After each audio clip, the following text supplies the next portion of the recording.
नमस्कार, channel one news में आपका स्वागत है। आप देख रहे हैं हमारा खास कार्यक्रम न्यूज लाइन। मैं हूं आपके साथ रचना मिश्रा। न्यूज लाइन में आज बहस के लिए हमारा मुद्दा होगा उत्तराखंड में कल होने वाली हरीश रावत की अग्नि परीक्षा का। चर्चा के लिए हमारे साथ कई मेहमान भी जुड़ेंगे, लेकिन उससे पहले आपको बहुत सारी बातें भी बताएंगे।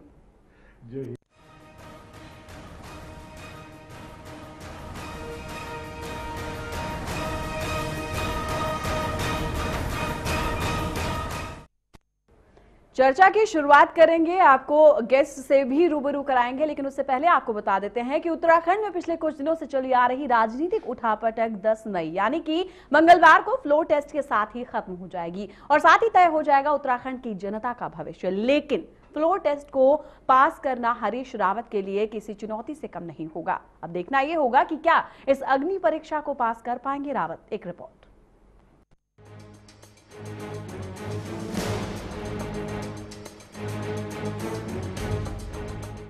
उत्तराखंड में राजनीतिक संकट खत्म होने का नाम नहीं ले रहा है। जी हां, 18 मार्च से उत्तराखंड की सियासत में ऐसा भूचाल आया कि कभी हाई कोर्ट, कभी सुप्रीम कोर्ट तो कभी डबल सीडी कांड। हालांकि फ्लोर टेस्ट के लिए 10 मई यानी मंगलवार का दिन निश्चित किया गया है। वैसे तो सीडी कांड हरीश रावत के लिए गले की हड्डी बना हुआ है, लेकिन फ्लोर टेस्ट को भी पार लगाना है, जिसकी उल्टी गिनती शुरू हो चुकी है। एक तरफ कांग्रेस अपना बहुमत का दावा कर रही है, तो दूसरी तरफ भाजपा भी पूरे विश्वास के साथ फ्लोर टेस्ट को पास करने की बात कह रही है। हरीश रावत के दावे को देखा जाए तो ये दावा कांग्रेस के 28 और पीडीएफ के 6 मतलब कुल 33 विधायकों के दम पर टिका हुआ है। बहुमत का जादुई आंकड़ा 31 का है। भाजपा की उम्मीदें भी पीडीएफ के 6 विधायकों पर ही टिकी हैं। वजह है पीडीएफ में शामिल बहुजन समाज पार्टी के 2 विधायक मंत्री पद के लिए पाला बदलने को तैयार बैठे हैं। बाकी 3 निर्दलीय विधायकों ने फिलहाल अपने पत्ते नहीं खोले हैं। आइए नजर डालते हैं उत्तराखंड की मौजूदा हालात पर। इस वक्त उत्तराखंड में 70 विधानसभा सीटें हैं, जिसमें भाजपा के 27, कांग्रेस के 28 और बसपा के 2 विधायक हैं, जबकि 3 निर्दलीय विधायक हैं। एक विधायक उत्तराखंड क्रांति दल यानी पी का है। कांग्रेस के 9 विधायक अयोग्य हैं और भाजपा का 1 बागी विधायक है। 10 तारीख को फ्लोर टेस्ट में रावत को पटखनी देने के लिए भाजपा में जबरदस्त चिंतन व मंथन चल रहा होगा। फ्लोर टेस्ट पास करना रावत के लिए अग्नि परीक्षा के समान होगा। हालांकि विधायकों को खर्चा पानी के नाम पर पैसा देने की बात भी सामने आ चुकी है। कहीं ऐसा न हो कि 10 मई को कांग्रेस के कुछ और विधायक हरीश रावत को पटखनी देकर भाजपा को अपना वोट न दे दें।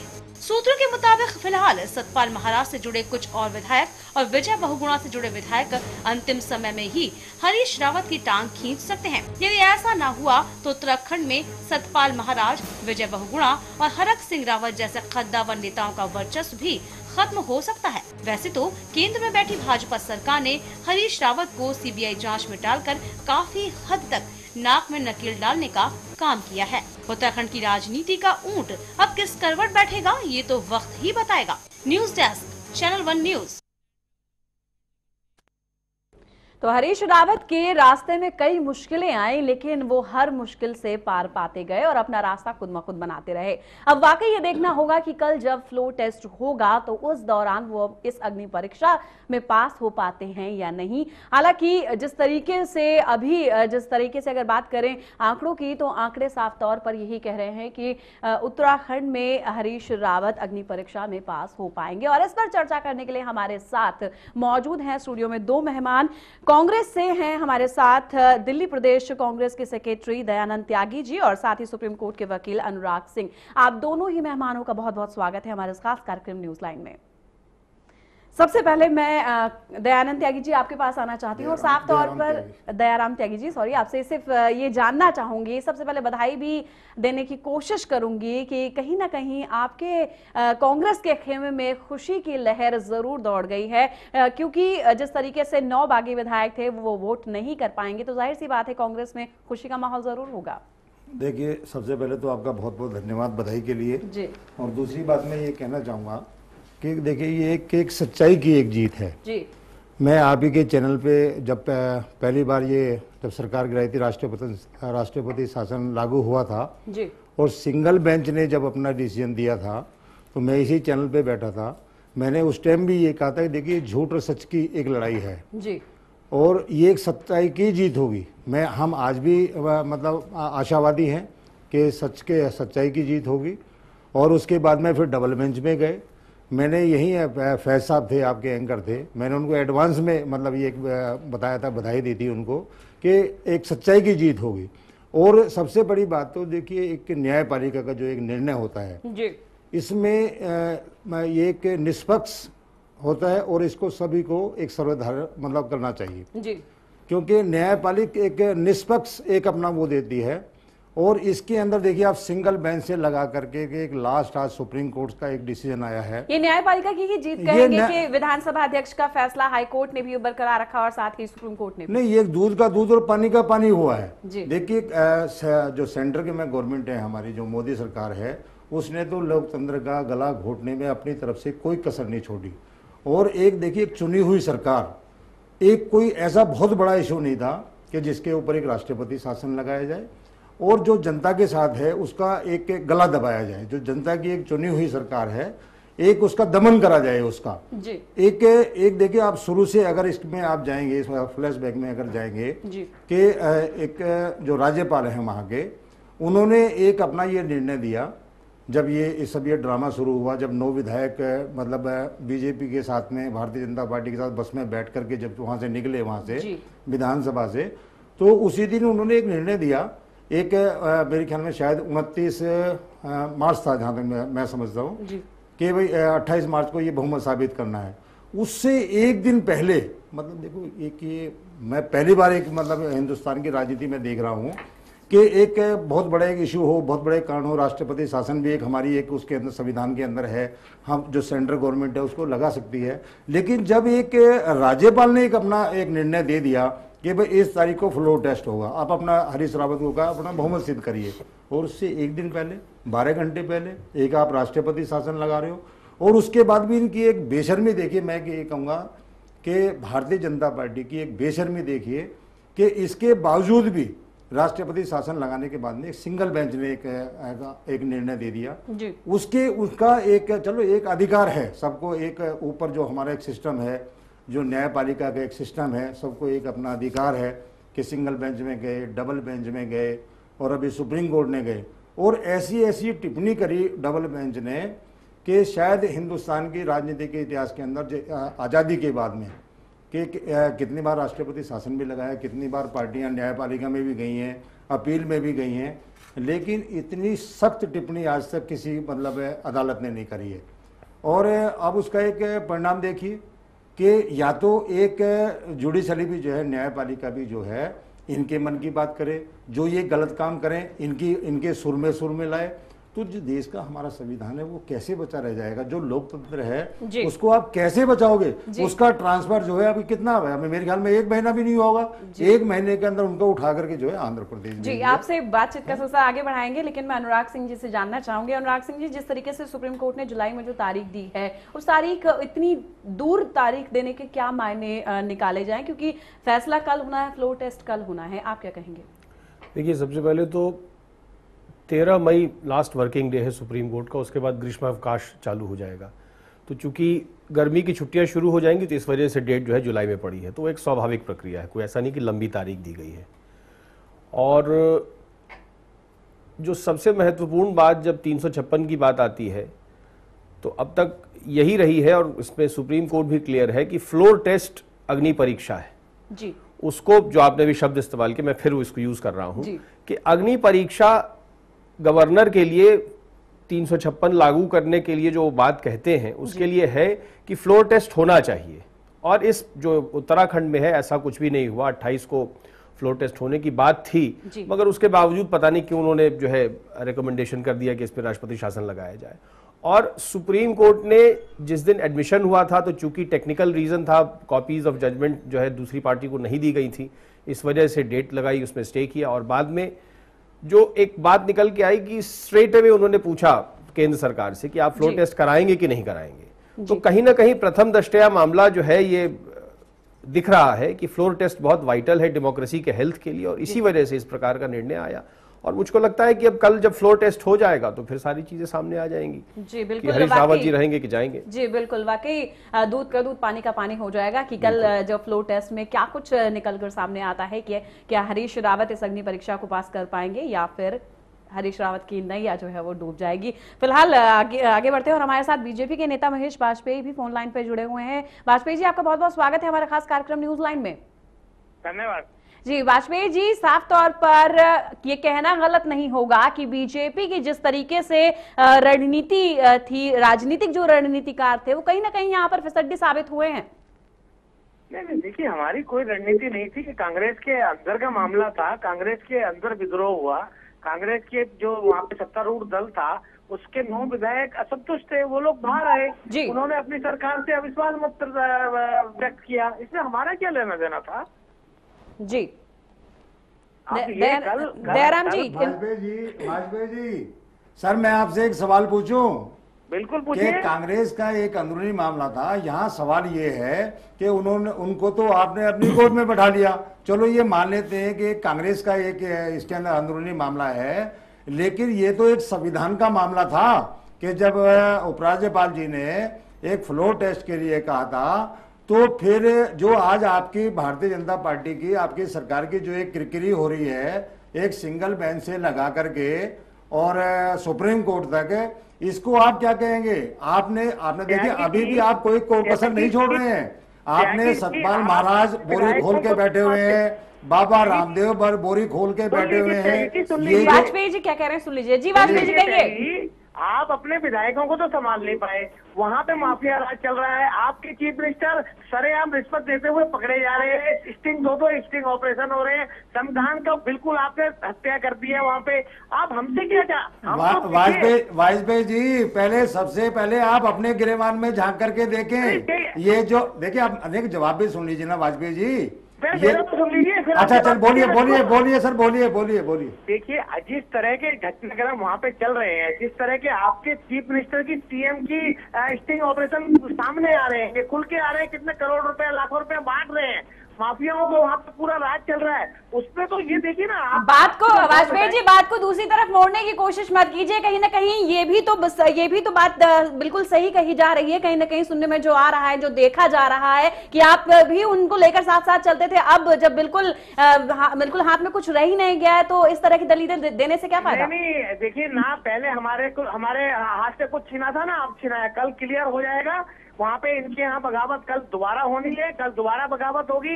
इनके जितने भी विधायक हैं वो जनता को मुंह दिखाने लायक नहीं है, इसलिए वो ऐसे सीएम को बर्दाश्त नहीं करेंगे। वाजपेयी जी मेरा उत्तर सुन के बंद करना फोन। बिल्कुल सर एक बात ये, सर मैं बोलूं अगर इजाजत हो तो? जी बोलिए। सर एक बात बताओ, आप हरीश रावत जी की बात कर रहे हो, उनका तो अभी क्लियर नहीं है और सुप्रीम कोर्ट देखिए ये एक अलग मामला है, अगर इसमें कुछ होगी तो आपकी सरकार सेंटर में बैठी है, उसकी इंक्वायरी करा सकती है। लेकिन आप किस मुंह से बात कर रहे हैं? आपके जब वाजपेयी सरकार थी, आपके जो राष्ट्रीय अध्यक्ष थे उनको तो आपने यहाँ तो 1 मिनट में आपने सीबीआई का ऑर्डर दे दिया, सीबीआई ने सम्मन भी भेज दिया, उनके ऊपर तो आपने कोई संज्ञान में लिया था, जो नोट गिनते हुए नोट लेते हुए पकड़े गए थे काम कराने के एवज में। आप किस मुंह से बात कर रहे हैं भ्रष्टाचार की, किस मुंह से सीडी की बात कर रहे हैं? आपने मेरा जवाब अपने आप ही दे दिया। देखिए जो आपके सीएम के करते हैं, इनकी तो जांच सीबीआई कर ही रही है। आज बुलाया था, अनुराग जी आप कुछ कहना चाहेंगे? अगर दूध के धुले होते तो सीबीआई के सामने पहुंच के अपना जो भी उनको कहना था कहें। सर उस मामले में आप क्या सर वाजपेयी जी, सर उस मामले में आप क्या कहना चाहेंगे जो सतपाल महाराज और बाबा रामदेव बोरी खोल के बैठे हैं? दयाराम जी एक चीज मैं आपसे ये कहना चाहूंगी कि क्या आपको लगता है कि जो हथकंडे आप लोगों की सरकार ने अपनाए वही हथकंडा आप बीजेपी अपना रही है आप लोगों के लिए? सर देखिए मैं आपको बताऊं, कांग्रेस ने कभी भी इस तरीके के हथकंडे नहीं अपनाए, कांग्रेस ने इस तरीके के हथकंडे नहीं अपनाए अभी भी, कभी भी। ये जो हथकंडे अपना रहे हैं, दूसरे पे दोष लगा रहे हैं, भ्रष्टाचार का खरीदने का आरोप लगा रहे हैं। 9 विधायक जो आपने तोड़े हैं, क्या बिना पैसे दिए वो आपकी तरफ आगे क्या? वो सतपाल महाराज जी ने बहुत मोटे मोटे नोट दिए हैं, बाबा रामदेव ने बहुत मोटे मोटे नोट दिए हैं, और सतपाल महाराज जी ने जो उनके अर्धांगिनी है, जो वहां से विधायक हैं, अमृता रावत जी, उनके थ्रू, हरक सिंह रावत के थ्रू बहुत मोटे मोटे नोट पहुंचे हैं। ये तो उनके राइट हैंड है। सर आप किस मुंह से बात कर रहे हैं वाजपेयी जी? आपने तो सारी सीमाएं तोड़ी है सरकार गिराने के लिए। मानना नहीं चाहता, आप इस बात को मानिए। सर अच्छा वाजपेयी जी एक बात बताइए, क्या वो 9 विधायक आप ये समझते हैं वो आपकी तरफ वैसे ही आगे क्या? जो आप उनको बस में बैठा के जयपुर तक आप उनको घुमा के लेके आ रहे हो, वो क्या बिना पैसे के बोरी भर के जब तक उनके घर नहीं पहुंचे होंगे तो वो वैसे ही आपके बस में बैठ लिए क्या? सबसे बड़े लीडर हो, अगस्ता वेस्टलैंड केस में सारा का दूध पानी का पानी हो जाएगा। सर अगस्ता की आप बात कर रहे हो ना, सरकार आपकी बात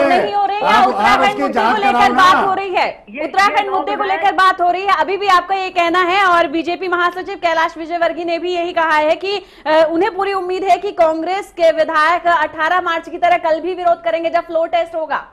बिल्कुल करेंगे, बिल्कुल करेंगे। देखिए ना वहाँ इसको क्या कहेंगे विधायकों को, जनता को जवाब देखिए। मैं आपको ये बात बताऊं, कल जब वाजपेयी जी, सर मेरी बात सुन लीजिए, कल जब फ्लोर टेस्ट होगा, विजयवर्गीय जी जितना मर्जी प्रयास कर लें, ठीक है ना, बाबा रामदेव जितना मर्जी प्रयास कर लें, सतपाल महाराज जितना मर्जी प्रयास कर लें, इस अग्नि परीक्षा के अंदर जो आपने एक लोकतंत्र का गला घोटा था, ये उस लोकतंत्र की जीत होगी। कल आप देखेंगे इसके अंदर। त्यागी जी, आपके सीएम हरीश रावत जी जितना मर्जी प्रयास कर ले, जितने मर्जी पैसे लुटा दे, जितने मर्जी माफियाओं को पीछे लगा दे, लेकिन वहाँ के जो विधायक हैं वो जनता को मुंह नहीं दिखा पाएंगे अगर वो आपके साथ रहेंगे। इसलिए मजबूरी में उनको सर, अरे ये तो आपने उनको इतने भ्रष्टाचार के अंदर इतना गहरा उनको एक खड़ा कर दिया, वो तो 9 विधायक तो वो मुंह दिखाने लायक रहेंगे नहीं, और आने वाले टाइम में आप भी दिखाने लायक नहीं रहेंगे।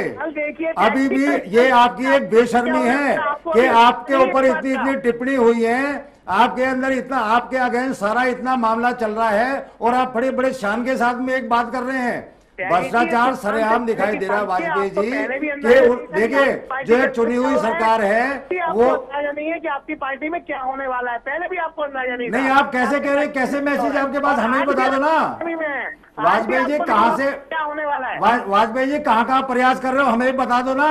हम कहीं प्रयास नहीं कर रहे। अच्छा वाजपेयी जी, जो आप कह रहे हैं कि कल भी वाजपेयी जी वहाँ के जितने भी माफिया वो प्रयास कर रहे हैं। सर एक बार बताओ, मोदी जी से जो मोदी जी ये वाजपेयी जी अगर कल रावत जी अगर पास हो जाते हैं परीक्षा में, तो क्या मोदी जी से आप इस्तीफा दिलवाओगे जो उन्होंने ये खेल खेल रहे हैं?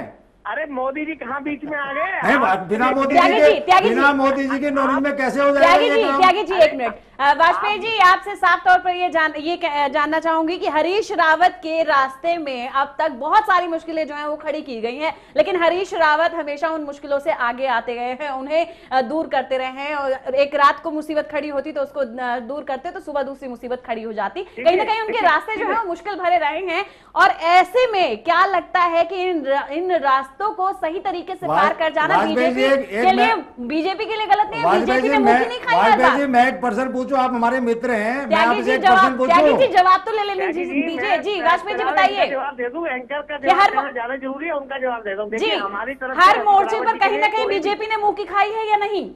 मैं आपको जवाब दे दूं। देखिए हमारी तरफ से हरीश रावत जी को या वहाँ की सरकार को कोई कठिनाई पैदा नहीं की गई। ये जितनी भी अड़चने आई हैं इनकी स्वयं पैदा करी हुई हैं। एक जब अविश्वास का माहौल बनता है तो उसमें जो ईमानदार और जो पब्लिक से संपर्क वाले विधायक होते हैं उनको तड़प महसूस हो रही थी, वो समझ रहे थे इस बात को। वाजपेयी जी एक मेरा उत्तर दोगे एक सवाल का?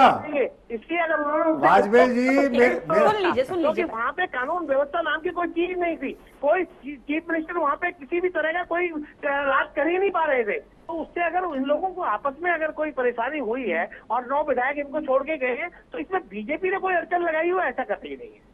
जी, इसी बीच मैं अनुराग सिंह जी आपसे जानना चाहूंगी कि जिस तरीके से ये पूरा मामला सामने आया है, अगर विधानसभा अध्यक्ष की बात की जाए तो उन्होंने पहले उनको बागी करार दे दिया जिस तरीके से, और फिर उसके बाद वो हाई कोर्ट तक गया वो मामला, और उसके बाद फिर सुप्रीम कोर्ट में गया। कहीं ना कहीं इन तीनों ही जगहों पर एक ही फैसले को बरकरार रखा गया है। इसे न्याय की जीत कही जाएगी या क्या कहा जाएगा? देखिए अभी हम लोगों को कंक्लूड कुछ भी नहीं करना है, हम लोग फेजेस में चलेंगे। देखिए 2 चीजें हैं, एक कांग्रेस पार्टी हरीश रावत साहब का मुकदमा वो अलग है जी, और जो 9 विधायक थे उनका मुकदमा अलग है। जो सुप्रीम कोर्ट में फ्लोर टेस्ट की बात आई है, वो जो 26 एमएलए हैं हरीश रावत के साथ जो है, वो उनका मुकदमा आया और उसी पे बात आई कि हम फ्लोर टेस्ट के लिए आपको इजाजत देते हैं। जी। जो 9 विधायक हैं वो स्पीकर के डिसीजन के खिलाफ हाईकोर्ट गए और सिंगल बेंच ने आज फैसला दिया, उनकी याचिका को खारिज किया और कहा कि ये 9 लोगों की जो सदस्यता समाप्त की गई है वो सही है। जी। तो आज सुप्रीम कोर्ट ने क्या कहा है? आज सुप्रीम कोर्ट ने केवल इतना कहा है कि हम फ्लोर टेस्ट की बात हम कर चुके हैं और कोई भी नई चीज हम सुनने को तैयार नहीं है। तो इस तरीके से आज की स्थिति में जो 9 लोगों की सदस्यता है वो बिल्कुल सही तरीके से खारिज हो गई, क्योंकि एक माननीय उच्च न्यायालय का उस पर आदेश है, नंबर 1। नंबर 2, हरीश रावत जिनको लग रहा था कि हमें मौका नहीं मिला है जी कि हम अपना बहुमत सिद्ध करें, तो उनको मौका दिया गया है। कल स्पेशली राष्ट्रपति रूल आज तक उठाया नहीं गया, यह ऐतिहासिक होगा जहां तक मेरी जानकारी है कि 10:30 बजे से 1 बजे के बीच में उठाया जाएगा। जो प्रिंसिपल सेक्रेटरी है लेजिस्लेटिव असेंबली के, वो इसके पर्यवेक्षक बनकर के सारी चीजों को करेंगे और वीडियो रिकॉर्डिंग होगी और उसके बाद ये सारी चीजें सुप्रीम कोर्ट में जमा की जाएंगी, रिपोर्ट बैक होगी। तो कहीं ना कहीं जो न्यायिक प्रक्रिया है, जो आपकी जमहूरियत है, डेमोक्रेसी है, जो आपके संस्थान है, वो जिस तरीके से काम कर रहे हैं, तो मुझे लगता है कि केवल न्याय नहीं है, पूरे डेमोक्रेसी की जीत है एक तरीके से। बिल्कुल जाहिर सी बात है कि कहीं ना कहीं ये जीत जो है, अगर कांग्रेस की तरफ से देखा जाए तो वो हरीश रावत की जीत है, और अगर भाजपा की तरफ से देखा जाए, भाजपा का यही कहना है कि कल भी वही बात दोहराई जाएगी जो 18 मार्च को हुआ था। वाजपेयी जी, यहाँ पर आपसे जानना चाहेंगे कि कल किस तरह की तैयारी जो है वो भाजपा की तरफ से की गई है? देखिए, हमने कोई तैयारी ना पहले की थी ना कल कोई हमारी तैयारी है जी। इनके अंदर अविश्वास इतना है कि जो हमें अपने सूत्रों से पता चल रहा है, इनके विधायक अभी भी नाराज हैं, वो सीएम को बिल्कुल बर्दाश्त नहीं करना चाहते। और सबसे बड़ी बात, अगले साल इलेक्शन में उनको जनता को मुंह दिखाना है जी। जनता उनसे सवाल पूछेगी कि जब सरकार इस तरह के काम कर रही थी तो आपने क्यों साथ दिया। तो कुछ विधायक ऐसे हैं जो इस बात को समझते हैं, इस बात को समझ रहे हैं कि अगले साल हम किस तरह से मुंह दिखाएंगे जनता को, इसलिए वो विद्रोह करेंगे, वो इस सरकार के खिलाफ है, इस सरकार से बाहर आने की कोशिश करेंगे। वो कौन कौन से विधायक हैं, क्या आप नाम बताने की कोशिश करेंगे जी? कौन कौन से विधायक हैं जो कल विरोध करेंगे? ये आपके सामने आ जाएगा, सबके सामने आ जाएगा कल। देखिए, ना तो हमने पहले कोई कोशिश करी, ना आप कोई कोशिश कर रहे हैं जी। नहीं रचना जी, 9 के अलावा बाकी जो है उनकी जानकारी लेना चाह रही है। जी जी मैं बाकी जो विधायक जो वोट नहीं करेंगे उनको छोड़कर दूसरे विधायकों की बात कर रही हूँ जो इस प्रक्रिया में शामिल होंगे। 26, 3, 2, 1 जी। मैं वही बता रहा हूँ, जो पहले 26, 2, 3 का जो आंकड़ा है जी, कि पहले सत्ता में थे, इस सत्ता में से बाहर सत्ता में देखिए ना, जब सीएम के खिलाफ अविश्वास है, जब सीएम को पसंद नहीं करते हैं, जब वहाँ की उसकी कार्य प्रणाली को पसंद नहीं करते हैं, अगले साल जनता को मुंह दिखाना, जनता के पास सामने किस मुंह से जाएंगे। इसलिए वो लोग चाहते हैं कि ये सरकार जितनी जल्दी हो जाए, और उस सरकार को वापस भेजने के लिए वो लोग या तो समर्थन वापस लेंगे या अविश्वास उस पर जाहिर करेंगे, ये कल पता चल जाएगा जी। त्यागी जी, जिस तरीके से वाजपेयी जी का कहना है कि कल कुछ विधायक हैं जो 18 मार्च को जिस तरीके से विरोध किया गया था उसी तरीके का विरोध कल भी देखने को मिलेगा, आपको क्या लगता है? आपका कहना है कि आप लोग पूरे दावे के साथ कह रहे हैं कि नहीं, हम लोग पूरी तरीके से तैयार हैं, हमारे विधायक हमारे साथ हैं। देखिए जी, मैं वाजपेयी जी, अगर आप फोन पे हैं तो मैं आपको एक बात बता दूं कि आपने तो अपनी तरफ से लोकतंत्र का गला घोटने में कोई कसर नहीं छोड़ी। आप ये जो आज स्थिति आई है कि ये भारतीय जनता पार्टी की देन है, और एक सिंगल बेंच से लगा करके सुप्रीम कोर्ट तक सबने सीधा एक ही बात पूछी है कि फ्लोर टेस्ट क्यों नहीं जी। तो मैं वाजपेयी जी साहब से ये पूछना चाहता हूँ कि ये क्वेश्चन पूरा हो जाने दीजिए, उसके बाद जवाब दीजिएगा। मैं आपको जो बता रहा हूँ, आप किस लोकतंत्र की बात कर रहे हैं? आपने तो गला घोटने में कोई कसर नहीं छोड़ी। ये तो एक न्यायपालिका है जो एक लोकतंत्र को बचा रही है, और ये अगर जीत होगी तो हरीश रावत की जीत नहीं होगी, एक लोकतंत्र की जीत होगी। ये भी वाजपेयी जी मैं आपको बता दूं, क्योंकि जो आपने मजाक करा है। और वाजपेयी जी मैं आपको एक चीज और बता दूं, आप किस लोकतंत्र की बात कर रहे हैं? आपके तो प्रधानमंत्री जी एक फर्जी डिग्री, ठीक है ना, वो भी आपके एक सामने आई है, आप तो उसको प्रूफ नहीं कर पा रहे। आप किस लोकतंत्र की बात कर रहे हैं? उत्तराखंड का है। आप तो लोकतंत्र को मजाक समझ रहे हो। आप अपने एफिडेविट में कुछ देते हो और है आपके पास कुछ और है आपके। त्यागी जी, मामले को यही रहने दीजिए, मत ले जाइए दिल्ली जी। वाजपेयी जी जवाब दीजिए। मैं इसका जवाब देना चाहूंगा जी। आज ये दूध का दूध पानी का पानी हो गया। आज वो बंगले जागते फिर रहे जिन्होंने आरोप लगाया था, और इनके जो बड़े बड़े नेता हैं जो स्वयं स्वयं को अपने को प्रधानमंत्री समझते थे पिछले यूपीए गवर्नमेंट में, प्रधानमंत्री के सारे कामों में अड़ंगा डालते थे, आज वो अवस्था सर कौन मुंह छुपा रहे हैं? आप मुझे एक बात ये बताइए, वाजपेयी जी आप अपना नाम लिखते हो, अगर एक प्रधानमंत्री जो अपना नाम सही से नहीं लिखवा सके, ना बता सके, एक जगह नरेंद्र कुमार दामोदर मोदी जी, एक जगह लिखवाते हैं नरेंद्र दामोदर मोदी जी। आप डिबेट का रुख मत टाइपिंग मोड़िए, एरर था यहीं पर भाई, आइए। चलने दीजिए उसको। नहीं वो कह रहे मुंह छुपाने की जरूरत नहीं है। देखिए उस पर आप अपने परिवार में झांक कर त्यागी जी जब उस पर बहस मैं नाम नहीं करेंगे लेना तब चाहता, उसका भी कांग्रेस जवाब के एक दे सांसद देंगे। का बयान आ चुका है नहीं, मीडिया में देखिए, स्पष्ट करते हुए, इसके कांग्रेस के त्यागी जी सांसद जब का इस बयान आ बात पर चुका है। बहस करेंगे छोड़ तब दीजिए आप उसका जवाब दीजिएगा, लेकिन अभी बहस हमारा उत्तराखंड का मुद्दा है जी। अभी हमें इस पर कंसंट्रेट करना है। जी वाजपेयी जी जवाब दीजिए। जी मैं उत्तराखंड पे आता हूँ। ये मुद्दा तो आज अमित शाह जी और जेटली जी ने बिल्कुल खत्म कर दिया। जी जी जी बिल्कुल उत्तराखंड के मुद्दे पर आइए। हाँ, मैं उत्तराखंड के मुद्दे पे आता हूँ। जी इस लोकतंत्र की जिसकी दुहाई दे रहे हैं, इसकी हत्या तो उसी दिन हो गई थी जिस दिन हमारे एक विधायक ने हमारा भेद तोड़ा था, और उसका अभी भी पेंडिंग है। स्पीकर महोदय ने हमने जबकि नोटिस दे दिया उसको निकाल दिया जाए, लेकिन आज भी उसको पेंडिंग रखा हुआ है। और इनके 9 विधायक जिन्होंने ना तो कोई पार्टी ज्वाइन करी, ना किसी, इन्होंने सिर्फ उस जो प्रस्ताव आया था, जो बजट प्रस्ताव था, उसका अविश्वास उसके खिलाफ वोट दिया था। उसके बाद ये अनुराग जी बैठे हैं अंडर 75 के अंदर उन्होंने नोटिस दिया था, और जब 75 के अंदर नोटिस दिया जाता है तो उसके बाद उनकी पावर खत्म हो जाती है। उसके बावजूद भी उन्होंने अपनी पावर का गलत बेजा इस्तेमाल करके उनको बेदखल करा, उसको उससे निकाला। ये कोर्ट का मामला है, इस पर ज्यादा नहीं बोलूंगा। अनुराग जी आप कुछ कहना चाहेंगे? तो कल या परसों इसी बात पर जो आपका नाम लिया गया। देखिए ये मुद्दा चूंकि अब हाईकोर्ट से फाइनल हो चुका है कि उन 9 लोगों की मेंबरशिप सही तरीके से की गई है, तो उस पर मेरा ख्याल से कोई टिप्पणी मेरा करना सही नहीं होगा। मैं भी टिप्पणी से बच रहा हूँ, लेकिन मैं एक पुराना उनको वो जो लोकतंत्र की हत्या का देखिए लोकतंत्र की हत्या जो त्यागी जी कह रहे हैं, मैं क्षमा चाहता हूं, कांग्रेस की परिपाटी रही है, और कितने विगत आप अगर इतिहास में जाएंगे तो आप देखेंगे कि 356 का उपयोग या सदुपयोग जो भी है, त्यागी जी हमसे बेहतर जानते हैं कि कितना कांग्रेस ने किया जी, है। जी, जी। लेकिन मैं पार्टीगत बात बोलना नहीं चाहता। जी। जो न्याय की बात है कि देखिए अभी ये कहना कि आपने ये किया, ये भी कह रहे हैं कि आपने ये किया, ये मुद्दा नहीं है। मुझे लगता है कि हम लोगों को इस चीज को देखना चाहिए कि जो सही तरीका है सिस्टम को चलने का, वैसे न्यायपालिका की वजह से आज चीजें सामने आई हैं और चल रही हैं। जी। तो अब हमें लगता है कि हम लोगों को इंतजार करना चाहिए कल फ्लोर टेस्ट का कि क्या होता है। जी जी। और यही सबसे महत्वपूर्ण चीज आज की तारीख में। जी वाकई अभी आज के तारीख के लिए ये एक महत्वपूर्ण मुद्दा है, ये एक महत्वपूर्ण बात है कि कल फ्लोर टेस्ट तक का हमें इंतजार करना चाहिए। कल वाकई देखने वाली बात होगी कि फ्लोर टेस्ट में पास हो पाएंगे हरीश रावत या नहीं। तीनों मेहमान हमारे साथ बने रहे, चर्चा को आगे बढ़ाएंगे, लेकिन फिलहाल रुकेंगे एक छोटे से ब्रेक के लिए, जल्द लौटेंगे। आप देखते रहिए न्यूज़ लाइन।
ब्रेक के बाद आपका स्वागत है। आप देख रहे हैं हमारा खास कार्यक्रम न्यूज लाइव। हमारे साथ तमाम मेहमान जुड़े हुए हैं। अनुराग सिंह जी जो कि सुप्रीम कोर्ट के वकील हैं, और साथ ही दयाराम त्यागी जी जो कि दिल्ली प्रदेश कांग्रेस के सचिव हैं, और साथ ही फोन लाइन पर हमारे साथ महेश वाजपेयी भी जुड़े हुए हैं जो लगातार इस चर्चा में हमारे साथ हैं। फिलहाल बढ़ते हैं आगे। बड़े बेआबरू होकर तेरे कूचे से हम निकले, या अपने ही हाथों अपने हाथ जला लिए। आज ये कहना कठिन है कि उत्तराखंड की राजनीति में बिल्कुल कि कब क्या हो जाए कुछ कहना बिल्कुल भी गलत नहीं है, और ये मुहावरा कहीं ना कहीं केंद्र के लिए सटीक बैठ रहा है। और जिस तरीके से 5वां साल है उत्तराखंड की सरकार का, और अस्थिर बनाने की जो तमाम कोशिशें जो है की गई हैं, हरीश रावत की राहों में मुश्किलें खड़ी की गई हैं, लेकिन कहीं ना कहीं हरीश रावत हर मुश्किल को पार करते गए हैं, और बीजेपी के हाथों कहीं ना कहीं हार का सामना उसे हर मोर्चे पर करना पड़ा है। यहाँ पर मैं अनुराग सिंह जी आपसे जानना चाहूंगी कि जिस तरीके से सुप्रीम कोर्ट, आपको एसआर मुंबई का केस जारी याद होगा आपको। फिलहाल चर्चा को आगे बढ़ाऊंगी, लेकिन उससे पहले हम आपको बता देते हैं कि क्या है मौजूदा स्थिति इस वक्त उत्तराखंड की राजनीति की। आपको ग्राफिक्स के जरिए बताते हैं।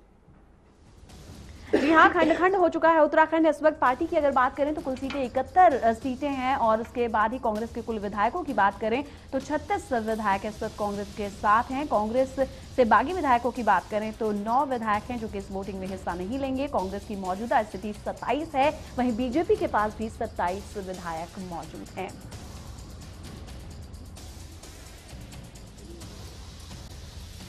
और साथ ही एक बार फिर से बता दें कि कुल सीटें 71 सीटें हैं। वहीं यूकेडी की बात करें तो यूकेडी का 1 विधायक है, अन्य की अगर बात करें वो 3 विधायक हैं, बीएसपी के 2 विधायक हैं, वहीं नॉमिनेट सदस्य की बात करें तो 1 है। तो ये है उत्तराखंड सरकार। उत्तराखंड में किस तरीके से क्या क्या वहां पर मौजूदा स्थिति जो है वो अभी ये है, और जिसमें से 9 बागी विधायक जो हैं वो वोटिंग नहीं करेंगे।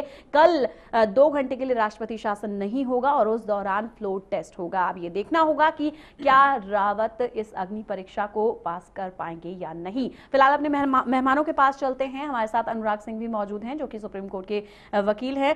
अनुराग जी, एसआर मुंबई का केस आपको याद होगा 1994 का, जब 9 जजों की बेंच ने फैसला सुनाया था। उसमें दी गई कानूनी व्यवस्था की अगर बात करें तो उसमें यही कहा गया था कि सरकार के बहुमत का फैसला केवल विधानसभा में हो सकता है। सवाल ये उठता है कि रावत सरकार को अपना बहुमत सिद्ध करने का मौका क्यों नहीं दिया गया? अब दिया गया, वो बात अलग है। देखिए, उस वक्त क्यों नहीं दिया गया ये कहना तो बड़ा मुश्किल है, क्योंकि अब मेरे सामने सारे तथ्य तो है नहीं जी। लेकिन जो एक बात प्रारंभिक निकल के आई कि बात ये हो रही थी कि जो कुछ विधायक थे, शायद उनको खरीद फरोख्त की बात हो रही थी जी। या जो भी जिस प्रकार की बातें हो रही थी, कि जिसमें लग ये रहा था कि ऐसी चीज़ों का इस्तेमाल किया जा रहा है जो कि कानूनी रूप से सही नहीं है जी।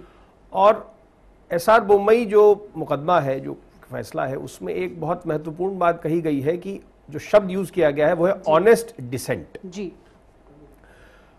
और ऑनेस्ट डिसेंट का कंसेप्ट जो 10th शेड्यूल जब अपहोल्ड हुआ था, इसके पहले एक और मुकदमा है 1900, वो भी नाम भूल रहा हूँ उसका, भूल बता देता हूँ आपको मैं। उस मुकदमे का नाम है Kihoto Hollohan versus Zachillhu and others, 1992 का मुकदमा है। उसमें ऑनेस्ट डिसेंट की बात आई गई थी कि जितने भी मेंबर होते हैं लेजिस्लेटिव असेंबली के, जो सदस्य होते हैं, जब वो अलग होते हैं या वो सरकार से अलग बात करते हैं, तो अगर उनकी ईमानदार बात है, बात सही है, तब तो ठीक है। लेकिन किसी भी ऐसी चीज का इस्तेमाल या प्रयोग किया जा रहा है जो कि कानूनी रूप से सही नहीं है, जैसे पैसा हो, प्रलोभन हो, पद का या पैसे का या कोई और प्रलोभन हो, तो वो गलत माना जाता है। मौजूदा जो प्रकरण हुआ उत्तराखंड में, उसमें पैसे की बात भी आई, प्रलोभन की बात मेरे जानकारी में नहीं है जी। तो शायद ये चीज गवर्नर साहब को लगा होगा कि मुझे फ्लोर टेस्ट, ये स्पीकर साहब को लगा होगा कि मुझे फ्लोर टेस्ट का मौका नहीं देना चाहिए। लेकिन जो भी हो कर करा करके उन्होंने फिर एक डेट फिक्स कर दी 28 मार्च की। 28 क्यों, अगर मैं सही कह रहा हूँ, 28 मार्च फिक्स कर दिया कि इस दिन जो है अमुक सरकार अपना बहुमत सिद्ध करेगी विधानसभा के अंदर। अब इसके बाद गवर्नर साहब के पास क्या मटेरियल पहुंचा, क्या तथ्य पहुंचे, वो चीज़ें अभी सारी चीज़ें कोर्ट में लंबित है, तो उस पर कहना बिल्कुल कुछ भी ठीक नहीं होगा। और गवर्नर साहब ने 356 को रेकमेंड किया और उसके बाद सारा कुछ सामने है। तो जो महत्वपूर्ण बात यह है कि कहीं ना कहीं एक जल्दी या एक हड़बड़ी की चीज या हड़बड़ी का निर्णय जो है सामने दिख रहा है जी। तो उस हड़बड़ी का नतीजा भी नजर आ रहा है। जी बिल्कुल बिल्कुल बिल्कुल स्पष्ट है, बिल्कुल स्पष्ट है, क्योंकि फ्लोर टेस्ट सुप्रीम कोर्ट के आदेश से होना ये कोई साधारण घटना नहीं है। मैं बार बार कह रहा हूं कि साधारण घटना नहीं है जी। एक तरीके से राष्ट्रपति शासन को, तरीके से क्या, राष्ट्रपति शासन को उठाया गया है सिर्फ फ्लोर टेस्ट के लिए। तो मुझे लगता है कहीं ना कहीं से जो एक डेमोक्रेटिक प्रोसेस में जो पीपल्स रिप्रेजेंटेटिव होते हैं, जो जनता के जो प्रतिनिधि होते हैं, उनकी बात का सम्मान किया गया है और इसीलिए अदालत ने मौका दिया है कि वो आकर के आगे कल हरीश रावत सरकार में रहेंगे या नहीं रहेंगे इसका फैसला होगा। और मुझे लगता है कि ये बहुत बहुत जो आप कह रहे थे कि ये न्याय की जीत और तमाम जो चीजें हैं, सारी बातें हैं, लेकिन कहीं ना कहीं मुझे लगता है कि जनता का विश्वास जो है, एक जो संस्था है, जो न्यायपालिका है, उस पर भी जगह है और जो विधायिका है उस पर भी मेरे ख्याल से उसका विश्वास जो है, जो थोड़ा सा डगमगा गया था इस सारे प्रकरण को, कहीं ना कहीं बरकरार हो गया है फिर से। ये कहना बिल्कुल गलत नहीं होगा। अगर त्यागी जी अगर बात करें कर्नाटक के एसआर मुंबई मामले का, तो आपको याद ही होगा कि उस वक्त दिल्ली में कांग्रेस सरकार बैठी हुई थी और सरकार ने कर्नाटक के एसआर मुंबई की सरकार को बर्खास्त कर दिया था। अगर एसआर मुंबई सुप्रीम कोर्ट ना गए होते तो शायद कांग्रेस को रास्ता ना मिलता जो आज उसने अख्तियार किया। देखिए, मैंने आपको पहले ही बताया जी कि न्यायपालिका एक अपना काम करती है और एसआर मुंबई की अगर आप बात कर रहे हैं, इसकी आप उत्तराखंड की बात कर रहे हैं जी, तो उत्तराखंड में भी अभी जैसे हमारे मित्र कह रहे थे, एडवोकेट साहब कह रहे थे, देखिए मैं आपको बताऊं, बहुत छोटी सी एक बात थी, कोई लंबी चौड़ी बात नहीं थी। राज्यपाल ने जो किया, जो उन्होंने टाइम दिया 28 मार्च का जो टाइम दिया, जो हमारे एक संविधान के अंदर है, जो एक उचित व्यवस्था है, उन्होंने एक उसका पालन करा, एक बिल्कुल निष्पक्ष तौर पे उन्होंने एक किया। लेकिन उसके बाद आपने ये देखा होगा, सिर्फ मेरे ख्याल में 26 तारीख को एक कैबिनेट मीटिंग होती है और कैबिनेट मीटिंग में एक आनन फानन में जी, ठीक है ना, एक उसमें एक राष्ट्रपति शासन एक पास कर करके और उसको राष्ट्रपति जी के यहाँ उसको भेज दिया जाता है। तो हमारे यहाँ एक संविधान के तहत जो है, हमारे जो राष्ट्रपति महोदय वहाँ पे बैठे हुए हैं, जो एक कैबिनेट का एक फैसला होता है, उनको एक मान्य होता है संविधान के ऊपर, उसमें कोई नई बात नहीं है, तो उन्होंने उनकी एक इजाज़त दे दी। तो यही चीज़ जो हम बात कर रहे हैं, न्यायपालिका ने एक सिंगल बेंच, मैंने थोड़ी देर पहले भी कहा था, सिंगल बेंच से लगा करके और सुप्रीम कोर्ट तक सिर्फ, और हमारे एडवोकेट साहब उन्होंने भी ये कहा कि एसआर मुंबई का भी जो हम केस की बात कर रहे हैं उसमें भी यही था कि भाई इसका फैसला जो है ना एक फ्लोर टेस्ट है जी, ठीक है ना, और उसके साथ जो भी एक अन्याय करेगा या खिलवाड़ करेगा, देखिए उसके लिए हमारे साथ एक विधायिका के साथ में एक न्यायपालिका ही बैठा हुआ है। हमारी जो विधायपालिका जो है उसको वो एक अपने एक, ठीक है, हम मानते हैं कि न्यायपालिका की जीत है, कहीं ना कहीं जो जिस तरीके से चलना चाहिए था मामला उसी तरीके से चला और उसके बाद ये जीत कहीं ना कहीं न्यायपालिका के खाते में जाती है। और आज भी देखिए एक बात और यहाँ पर आपको अनुराग सिंह जी भी थोड़ी देर पहले मैंने कहा था, याद होगा, त्यागी जी से कहा था कि कहीं ना कहीं वही हथकंडे जो आपने अपनाए, चाहे वो सीबीआई का हो, चाहे एसआर मुंबई केस की अगर बात कर ली जाए, तो कहीं ना कहीं वही काम जो आपने किए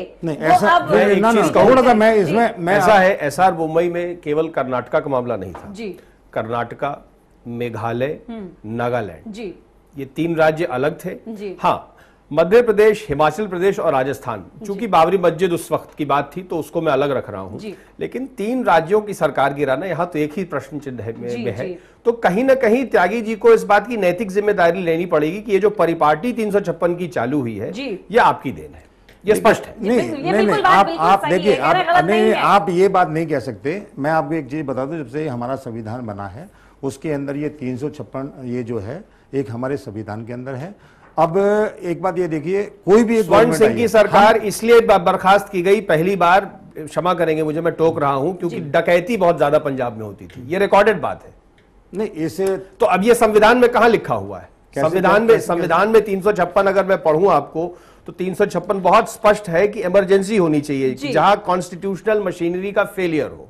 देखिए, मैं आपको अपने हित के लिए 356 का बिल्कुल। तो त्यागी जी देखिए, इस बात को नहीं, देखिए इस चीज को सिर्फ किसी निर्णय को जस्टिफाई करना आपका पार्टीगत काम है, मैं उसमें हस्तक्षेप नहीं करने की कोशिश कर रहा हूं। लेकिन कई बार देखिए, हम लोगों को अपने पार्टी से ऊपर उठकर देश हित में, राष्ट्र हित में, संवैधानिक बात भी समझनी चाहिए कि जब तक कॉन्स्टिट्यूशनल फेलियर नहीं है 356 धारा का इस्तेमाल गलत है, चाहे कोई पार्टी करे। बिल्कुल। देखिए ये गलत और सही की मैं आपको एक बात बताऊं, जरूरी नहीं है कि सारी चीजें गलत हों। मैंने थोड़ी देर यहाँ बैठने से पहले यही बात कहा था और मैं बिल्कुल एकदम निष्पक्ष आपको ये दोबारा एक मैं बता देता हूँ उस चीज को कि जो यहाँ तो यही बात हो गई कि अगर हमने किया तो वो गलत नहीं, किसी और ने किया तो वो गलत है। मैं उस बात मैं निष्पक्ष बोल रहा हूँ जिस चीज को कि जो एक न्यायपालिका ने अपना फैसला दे दिया, हमको उसका सम्मान करना चाहिए। मैंने बैठने के साथ सबसे पहले ये कहा था, गलती किसी से भी हो सकती है, गलती किसी से भी हो सकती है। ये मैं त्यागी जी ने बिल्कुल सही कहा, बिल्कुल स्पष्ट कर किसी से भी हो, अब इससे बड़ी बात नहीं हो सकती। मैं बिल्कुल स्पष्ट कर रहा हूं, लेकिन जो मजाक आपने ये देखा होगा, जो मजाक ये जनता के साथ में ये गवर्नमेंट करी है, कांग्रेस ने कभी नहीं करी होगी। एक न्यायपालिका ने देखिए आदेश दे दिया एक सिंगल बेंच से, मैंने थोड़ी देर पहले भी कहा था सुप्रीम कोर्ट तक, लेकिन आज भी वो एक तोड़फोड़ में प्रयास कर रहे हैं। उनके जो विजय वर्गीय जी महासचिव है, राष्ट्रीय महासचिव है, वो किस तरीके का बयान दे रहे हैं। अभी हमारे वाजपेयी जी कह रहे थे, वो वाजपेयी जी क्या हमारे साथ फोन लाइन पर बने हुए हैं, और विधायक टूटेंगे। यहाँ तक कि जो हमारे मीडिया के साथी है वो भी एक लगे हुए हैं। देखिए न्यायपालिका का एक वो आने के बाद में, एक ऑर्डर आने के बाद में फ्लोर टेस्ट का उन्होंने एक आदेश दे दिया। 9 विधायक है, उनको उनके वाजपेयी जी हमारे साथ इस वक्त मौजूद नहीं है, नहीं तो जरूर आपकी बात का जवाब ये सरकार जो है ना, एक मीडिया के साथी भी एक सपोर्ट कर रहे हैं कि देखिए मीडिया किसी का सपोर्ट नहीं करती, मीडिया जो खबर है सिर्फ वही दिखाती है। आज तक देखिए दोपहर के बाद में मैं यही चीज देख रहा हूं कि सफल नहीं हो पाएंगे, अभी वोट टूटने के कगार पे बैठे हुए हैं, ये विधायक वोट नहीं देगा। ये खबरें उड़ती भी राजनीति के गलियारों से हैं त्यागी जी, ये खबरें उड़ती भी राजनीति के गलियारों से हैं। दोनों पक्षों की खबरें चल रही है, भाजपा की भी और कांग्रेस की भी, ऐसा नहीं है, दोनों पक्ष की खबरें चल रही है। देखिए सर, मैं आपको बताऊं, बीजेपी का तो एक स्पष्ट दिखाई दे रहा है कि 9 विधायक अगर टूट के गए हैं, कांग्रेस से अगर टूट के गए हैं, और उसका एक मैं आपको मायावती जी ने कहा मना किया कि वो आपको सपोर्ट नहीं करेंगे। उन्होंने कहा कि मैं विधायक दल से बात करूंगी। मैं आपको एक जीवित एक उदाहरण दे देता हूं। अरुणाचल के अंदर इन्होंने एक सरकार को गिराया जी, और वो अपने सहयोग से आज पार्टी वहां पे सपोर्ट कर रही है, नहीं कर रही है। तो एक ये तो उदाहरण है कि अगर ये तोड़फोड़ में अगर विश्वास नहीं रखते हैं, संविधान में अगर विश्वास रखते हैं, लोकतंत्र में अगर विश्वास करते हैं, तो अरुणाचल प्रदेश अरुणाचल प्रदेश आपके सामने एक उदाहरण है कि बिना खरीद फरोख्त के वहां पे अरुणाचल के अंदर हो गया। अरे त्यागी जी अगर तोड़फोड़ की बात की जाए तो खबरें आपके यहाँ से भी आई हैं, खबरें यही भी स्टिंग तक आए हैं। हालांकि मैं उस स्टिंग का जिक्र यहाँ नहीं करना चाहती, लेकिन इतना जरूर कहूंगी कहीं ना कहीं विधायकों की खरीद फरोख्त की भी बात सामने आई है। मैं आपको स्पष्ट कह दूं कि जो भारतीय जनता पार्टी के मंसूबे हैं, ठीक है ना, वो कभी कामयाब नहीं होंगे। ये तो जो इनके अपने जो बिकाऊ थे, जिन्होंने जाना था भारतीय जनता पार्टी के साथ, जिन्होंने कांग्रेस छोड़नी थी, वो चले गए। और विजय बहुगुणा बहुत सीनियर लीडर है, आप सोचिए आप क्या कह रहे हैं। विजय बहुगुणा बहुत सीनियर लीडर है विजय बहुगुणा, और वो कांग्रेस के मुख्यमंत्री रहे हैं 2 साल, वो गए हैं। ये साधारण बात नहीं है। नहीं, आप छोटे बड़े की बात नहीं है। इसके राजनीतिक मैं आपको जवाब दे रहा हूँ, मैं वही कह रहा हूँ, मैं जवाब दे रहा हूँ। त्यागी जी कहीं ना कहीं वो आपके वो राजनीतिक विरोधी रहे हैं, इसी वजह से शायद आप ये बात कह रहे हैं। मेरी बात मैं आपको जवाब देता रहा हूँ, एडवोकेट साहब बोल रहे हैं, जवाब दे रहा हूँ। देखिए, जिस बहुगुणा जी को आप इनकी जो पुरानी पृष्ठभूमि है उनसे लगा करके आप अभी तक दिल्ली कांग्रेस पार्टी ने इनका कितना एक मान सम्मान दिया है, कितना एक वो करा है, और उसी के साथ में गद्दारी कर रहे हैं। आप इनको बड़ा कहेंगे? आप उनको, मैं तो ये कह रहा हूँ, छोटे के लायक भी नहीं है। भैया मुख्यमंत्री रहे, मैं और क्या कह सकता हूँ। जिस पार्टी ने इसी परिवार से 2 मुख्यमंत्री दिए जी, मिनिस्टर दिए, आज ये उसी पार्टी के साथ में गद्दारी कर रही है। बहन अध्यक्षा रही उत्तर प्रदेश कांग्रेस कमेटी की। ये नहीं, देखिए वो आज हम अपनी जगह आज भी कांग्रेस पार्टी के साथ है और ईमानदारी के साथ है। इसीलिए मैं कह रहा हूं, सभी अगर इन्होंने गद्दारी करी है तो ये थोड़ा कि मतलब सभी एक ऐसे हो जाएंगे। लेकिन आप इनको बड़ा मत कहो। आप जो कह रहे हो ना विजय बहुगुणा जी, आप इनको बड़ा कैसे कहोगे? इनसे छोटा आदमी तो है जो बिका हुआ, वो बड़ा कैसे हो जाएगा? त्यागी जी, विजय बहुगुणा जी अपने लेवल पर ठीक है, हरीश रावत जी अपने लेवल पर ठीक है, सब अपने अपने लेवल पर बिल्कुल ठीक है, हम किसी को छोटा बड़ा नहीं कहते। लेकिन एक बात जरूर यहाँ पर है कि अगर 9 विधायकों को बहुमत देने का अधिकार होता तो कहीं ना कहीं मुश्किलें आपके लिए खड़ी होती। ये सोच रखा था आपने? कैसे? अगर 9 विधायकों को बहुमत माफ कीजिएगा मत देने का अधिकार होता तो कहीं ना कहीं आपके लिए मुश्किलें खड़ी होती। आप कैसी बात कर रहे हैं? आप एक बात बताइए, जिन्होंने एक जो वेब का उल्लंघन करा है, जिन्होंने कानून को तोड़ा है, अगर कानून को नहीं तोड़ते तो सिंगल बेंच से लगा करके, और उनको आज तक राहत नहीं मिली, वो कैसे, मतलब वो रह कैसे जाते? मुझे एक बात ये बताइए ना। संविधान भी कोई चीज है ना। वो अपने मुंह से बोल रहे हैं कि हाँ हमने जो विरोध किया था, विप का उल्लंघन करा था, वो खुद अपने मुंह से बोल रहे हैं, टीवी के अंदर बोल रहे हैं। लेकिन खबरें ये भी आई कि जो विधायक थे, जिस तरीके से अगर स्टिंग की बात करें तो उन्हें आपके ही विधायक हैं बिष्ट साहब, जिन्होंने 25-25 लाख रुपए देकर विधायकों के लिए खर्चे पानी के नाम पर दिए गए, ये भी सुनने में आया। देखिए मैं आपको एक बात बताऊं, ये तो भारतीय जनता पार्टी हर हथकंडे अपना रही है। भारतीय जनता पार्टी के सदस्य यहाँ मौजूद नहीं है, ठीक है ना। जितने भी ये इल्जाम लगा रहे हैं या जो भी ये बात कर रहे हैं, ये सब ये जो अभी सारे इनको क्यों याद आ रहे हैं, ये कब की सीडी बनाई हुई, कैसी झूठी है, असली है, नकली है, किसकी है, उसका कुछ पता लगता है? आप मुझे बताइए बात को। एक आदमी बैठा हुआ किसी से बात कर रहा, आप उसकी वीडियो फिल्म लगा लो, उसके आपका मतलब इसको सच्चाई को कैसे प्रमाणित करोगे, मुझे बताइए आप बात जी। ये तो एक अगर ये तो एक जांच का विषय है, जांच के लिए कौन मना कर रहा है? सारी एजेंसी इनके पास है, जांच करा ले उसको। हरीश रावत जी ने हर चीज का एक खुला चैलेंज दिया है, हर चीज का हरीश रावत जी ने खुला चैलेंज दिया है। अगर मैं भ्रष्ट हूं, जो मैंने, अगर आप ये कह रहे हो कि मैंने एक अनाप शनाप एक प्रॉपर्टी बनाई है, तो मेरे से बदला कर लो। क्यों नहीं भारतीय जनता पार्टी जो कोश्यारी साहब है या और इनके लीडर, क्यों नहीं उनको कहते कि हाँ हमने कुछ नहीं करा, आज तक हमने, बोलो हम बदली कर रहे हैं, क्यों नहीं उसको चैलेंज को स्वीकार करते हैं? आप मुझे बताइए ना बात को। अगर हरीश रावत जी ये जितनी भी ये अगर इस तरीके की अगर भ्रष्टाचार में लिप्त होते तो आज इस तरीके की बात नहीं करते कि मेरी प्रॉपर्टी से और अपने एक्सचेंज कर लो। चलिए वो जब मामला उठेगा तब की तब देखी जाएगी। फिलहाल अगर कल की बात करें, यहाँ तक कि आपने देखा उन्होंने नार्को टेस्ट के लिए बोल दिया कि जितने भारतीय जनता पार्टी के लीडर हैं, ठीक है ना, वो भी अपना नार्को टेस्ट करा ले, मैं भी अपना नार्को टेस्ट करा ले। भारतीय जनता पार्टी के लीडर नार्को टेस्ट कराएंगे, उसके बाद हरीश रावत जी तैयार होंगे। नहीं, वो कह रहे पहले मैं कराता हूँ, लेकिन वो भी तो तैयार हो उस चीज के लिए। खैर छोड़िए इस बात को, वो भी तैयार हो उस चीज के लिए। आप अगर पीडीएफ की बात करें, किसने खरीद फरोख्त करी है, किसने भ्रष्टाचार कराया? त्यागी जी फिर से उत्तराखंड पे आते हैं। अगर ये बताइए कि अगर पीडीएफ के 6 विधायकों की कहीं ना कहीं उम्मीदें जो हैं वो टिकी हुई हैं, आपकी उम्मीदें भी उनकी तरफ लगी हुई हैं, तो क्या लगता है कि वो भी आपके साथ खड़े होंगे? जिस तरीके से अगर बीएसपी की बात करें तो बीएसपी के 2 विधायकों का ये कहना है कि बीएसपी पीडीएफ कोई भी पार्टी नहीं है, बीएसपी एक नेशनल पार्टी है और उसकी अपनी सोच है। देखिए मैं आपको बता दूं, कल जो फ्लोर टेस्ट होगा जी, उसके अंदर एक लोकतंत्र की जीत होगी, एक धर्मनिरपेक्ष की जीत होगी। मैं आपको बता रहा हूँ, कल आपके सामने रिजल्ट आ जाएगा, कल नहीं आएगा, परसों आएगा जी। वो भी जो सुप्रीम कोर्ट जब उसका निर्णय देगा जी, पहले तो जो प्रक्रिया चल रही है कल वो कंप्लीट होगी, कंप्लीट होने के बाद में वो सुप्रीम कोर्ट में जमा कराई जाएगी जी। अब किसने क्या करा है, मैं उस पर ना जा करके मैं आपको ये बता देना चाहता हूँ कि लोकतंत्र की जीत होगी और हरीश रावत जी फ्लोर टेस्ट पे पास होंगे। और भारतीय जनता पार्टी जो इन्होंने एक लोकतंत्र का गला घोटा है, ठीक है ना, वो इनका एक जो असली चेहरा है वो इनके सामने आ जाएगा। फर्जी डिग्री का आ गया जो उत्तराखंड का, वो भी सामने आ जाएगा जी। तो आप थोड़ा सा इंतजार करिए, कल तक इंतजार करिए, देखते रहिए आगे आगे होता है। इंतजार हर किसी को, उत्तराखंड की जनता को भी इंतजार है कि कल फ्लोर टेस्ट में क्या होता है। हर कोई जिसकी राजनीति में दिलचस्पी नहीं है शायद वो भी टीवी खोलकर जरूर देखेगा कि आखिर हो क्या रहा है। और जाहिर सी बात है कि हरीश रावत मुख्यमंत्री, अब ये हरीश रावत की लड़ाई नहीं रहेगी ना, अब ये झूठ और सच की लड़ाई रहेगी है कि वो करता है, वो झूठ बोल रहा है, वो कहता है उसने ये कर लिया। झूठ और सच की लड़ाई, लोकतंत्र की एक लड़ाई है जी, लोकतंत्र की लड़ाई। चलिए मान लेते हैं इसको, लोकतंत्र की लड़ाई होगी। कल क्या कुछ होगा ये तो वक्त ही बताएगा। हालांकि जिसकी उल्टी गिनती जो कह सकते हैं कि शुरू हो चुकी है, अभी तक की बात करें तो हरीश रावत जीते हैं और हरीश रावत के पक्ष में ही अभी तक ये कहा जा सकता है कि सारी चीजें नजर आ रही हैं। लेकिन कल फ्लोर टेस्ट के दौरान क्या होता है ये वाकई देखने वाली बात होगी। अनुराग सिंह जी, एक चीज मैं आपसे जानना चाहूंगी, यहाँ पर 9 बागी विधायक जो थे उन पर वो वोट नहीं देंगे, इसके बाद किस तरह की प्रक्रिया को फॉलो किया जाएगा उनकी तरफ से? अभी तो डिस्क्वालीफाइड है under the high court judgement जी। अब आज वो सुप्रीम कोर्ट भी आ गए हैं जी, अपील उनकी दाखिल हुई है जी, तो अब इनको सुना जाएगा फाइनली और मेरिट पे तय होगा। सबसे पहले ये कि क्या ये सदस्य है कि नहीं, इनकी सदस्यता है कि नहीं है, पहले ये तय होगा। वोटिंग तो बहुत बाद की बात है बिल्कुल, तो अभी तो इसके अलावा और कुछ कहा नहीं जा सकता। अभी इनकी सदस्यता पे ही प्रश्न चिन्ह उठा हुआ है जी, जाहिर सी बात है।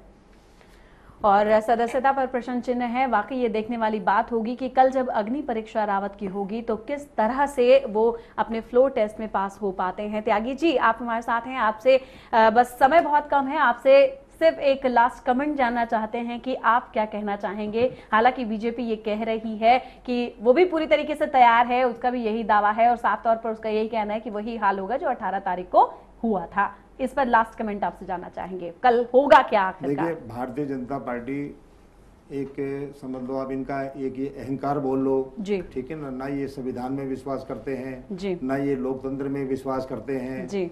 और मैं तो बस इतना ही कहना चाहूँगा कि क्या हासिल होगा क्या नहीं होगा, मैं उस पर एक ना जा करके एक ये कल जो होगी ये सच्चाई की जीत होगी, ठीक है ना। कल आप इसको देखेंगे और भारतीय जनता पार्टी को एक मैं ये बता दूं बात को कि उत्तराखंड का ये जो ये लड़ाई है, जो ये कल एक निर्णय आएगा, जो ये एक झूठ एक सच की एक लड़ाई है, ये एक मैं बता रहा हूँ कि भारतीय जनता पार्टी का यहाँ से एक पतन शुरू है। मैं आपको सिर्फ इतना बता देना चाहता हूँ जी। और किसी मामले में भी ले लो, क्योंकि ये भारतीय जनता पार्टी जो चुनावी मुद्दे लेकर के आई है ये सिर्फ एक ध्यान डाइवर्ट करने के लिए, बीजेपी हो या केजरीवाल हो दोनों एक ही सिक्के के दो पहलू। इन्होंने काम कुछ नहीं करना है, इन्होंने लोकतंत्र के साथ मजाक करना है, कभी कोई इशू खड़ा कर देना, कभी कोई इशू खड़ा कर देना ताकि जो जनता का ध्यान है वो डाइवर्ट हो। जनता हमसे ये ना पूछे जी आप हमसे वादे करके गए थे, आपने ये कहा था कि मैं हर साल 2 करोड़ युवाओं को नौकरी दूंगा, मेरे से कोई ये ना पूछे, मेरे से कोई ये ना पूछे कि अगर हम सत्ता में आए, जो चुनाव से पहले मोदी जी ने भाषण दिया था, बड़े बड़े लंबे भाषण देते थे, ठीक है ना, कि मैं 15-15 लाख रुपए अकाउंट में डालूंगा। और आज भी एक लेटेस्ट मैं आपको बता दूं कितना बड़ा मजाक है, एक जनता के साथ में करते हैं काम। एक तो इन्होंने कुछ करना नहीं है, एक मतलब एक पीएम की एक गरिमा भी एक नहीं रख पाते। एक भाषण में भी ये कहते हैं कि जो आज देखिए जब तक हमारा एक सिस्टम है, जब तक आप उसकी तह तक ना जाएं, जब तक आप उसकी इंक्वायरी ना करें और झूठ और सच का जब तक सामने ना आ जाए, जब तक आप कोई निर्णय अपनी तरफ से नहीं दे सकते। ये तो एक इटली की अदालत ने, उसने किसी का नाम नहीं है, देखिए उनमें जो गवाह है वो भी ये कह रहे हैं, लेकिन नहीं आज ये बड़े जोर शोर से एक उसके अंदर भाषण दे रहे हैं कि सोनिया गांधी जी ने ये कर लिया, राहुल गांधी जी ने ये कर लिया। अरे सरकार आपकी है, अगर उन्होंने कुछ करा तो आप इनको सूली पर लगा दो। त्यागी जी इस मामले को यही छोड़ दीजिए, अब कल पर नजरें सबकी टिकी हैं कि कल क्या होगा। आप दोनों मेहमानों का बहुत बहुत शुक्रिया, अनुराग सिंह जी आपका भी बहुत बहुत शुक्रिया, त्यागी जी आपका भी बहुत बहुत शुक्रिया इस चर्चा में शामिल होने के लिए। तो दोनों ही मेहमान हमारे साथ इस चर्चा में शामिल थे और एक बार फिर से आपको बता देना चाहते हैं कि जादुई आंकड़े को पार कर पाएंगे, उस आंकड़े को हासिल कर पाएंगे हरीश रावत या नहीं, ये तो कल जब फ्लो टेस्ट होगा तब ही पता चलेगा। आपको बता दें कि 2 घंटे के लिए कल जब राष्ट्रपति शासन हटेगा और उस दौरान जो परीक्षण बहुमत परीक्षण होगा उसमें ये देखने वाली बात होगी कि क्या हरीश रावत की नैया डूब जाएगी या फिर पार हो जाएगी। क्योंकि अगर कांग्रेसियों की बात की जाए तो अभी से ही उनमें खुशी का माहौल देखा जा रहा है, जो कि खुद त्यागी जी ने भी माना कि हाँ हम जो है बेहद खुश हैं। अब देखना ये होगा कि वाकई क्या कुछ जो है निकल कर सामने आता है। और मेरे साथ न्यूज़ लाइन में फिलहाल इतना ही। लगातार खबरों के लिए देखते रहिए चैनल 1 न्यूज़। नमस्कार।